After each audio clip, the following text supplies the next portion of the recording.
turn to Donald Trump's nominee for Defense Secretary, Pete Hegseth. As you well know, he's been accused of sexually assaulting a woman in 2017. He says it was a consensual encounter. And you argued that a police report that came out this week showed there were just two people flirting with each other. But I want to just make sure our viewers know what that report said, that the woman said that when she tried to leave Hegseth's hotel room, he blocked the door, ended up on top of her, and performed a sexual act. She also said that she, quote, remembered saying no to a lot. Yeah, go ahead. Dana, if we're going to get into that, let's talk about the whole police report. Now, I know you've read it, and I have definitely read it. First of all, the police report, if you look at it, it's very clear that what Pete was saying and what his attorney was saying was accurate. There was no case here. He was falsely accused. If you go back and you read the report, there was two eyewitnesses said that she was being the aggressor. Pete wasn't even flirting with her. He was flirting with a different girl, and the other girl was trying to flirt with Pete, the Jane Doe here that is unmentioned. They also said that she was holding his arm as they were leaving, and that Pete was intoxicated and the Jane Doe was not.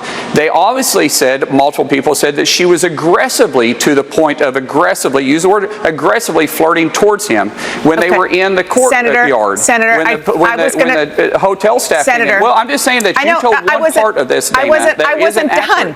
I wasn't done. I wasn't done. You're giving his side, and it was definitely, the police report is definitely what she said and what he said. You're absolutely right. I hadn't gotten there, but I appreciate you giving that other side for me.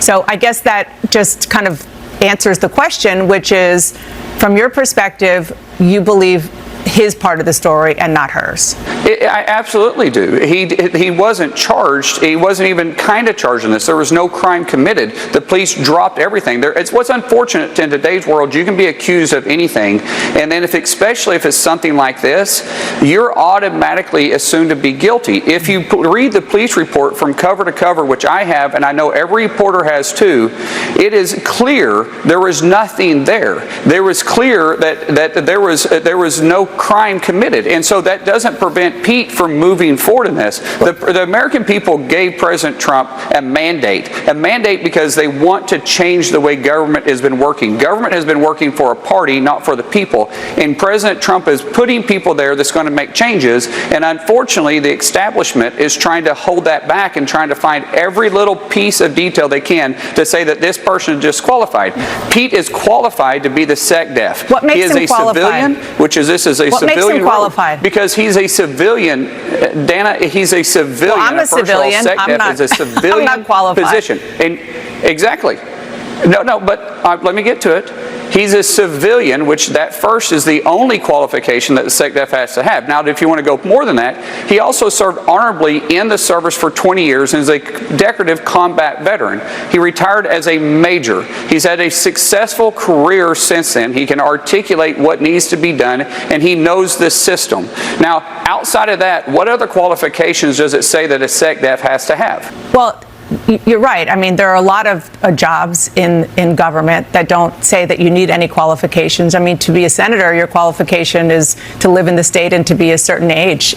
So it's not about 30 years old. Not about what the actual letter of the law is, so to speak. It's who is appropriate. I hear you that Donald Trump did say he wanted to put people in to be disruptors. I totally hear you on that.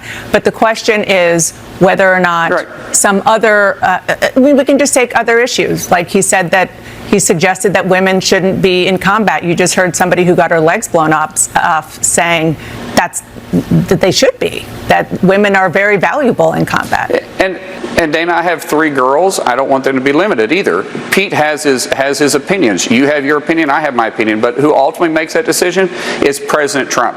And President Trump respects every person serving in the military, regardless of male or female. There's no limitations. We know exactly how he's going to be the commander-in-chief because guess what?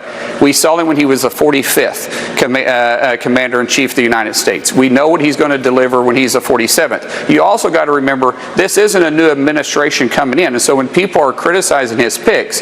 The president has done this job before. He knows exactly what he needs. He knows who he wants to put in those positions. That's why he's been able to move fast, because he knows he has 4 years to reach the mandate that the American people said. They want the government going in a different direction. Yeah. And these nominations he's putting forth are actually going to deliver that for him. So just to button it, you're a yes on Hegseth, obviously. Yeah, I had a great conversation with him. We sat down with the police report. Listen, as a father of 3 girls, I will admit, when I first heard that, I thought, well, that's not good. As I started reading the report, I thought, wait a second, there's more to this story. When I sat down and had a conversation with Pete, I enjoyed the conversation. He answered every one of my questions, and I look forward to helping him get confirmed as the next Secretary of Defense.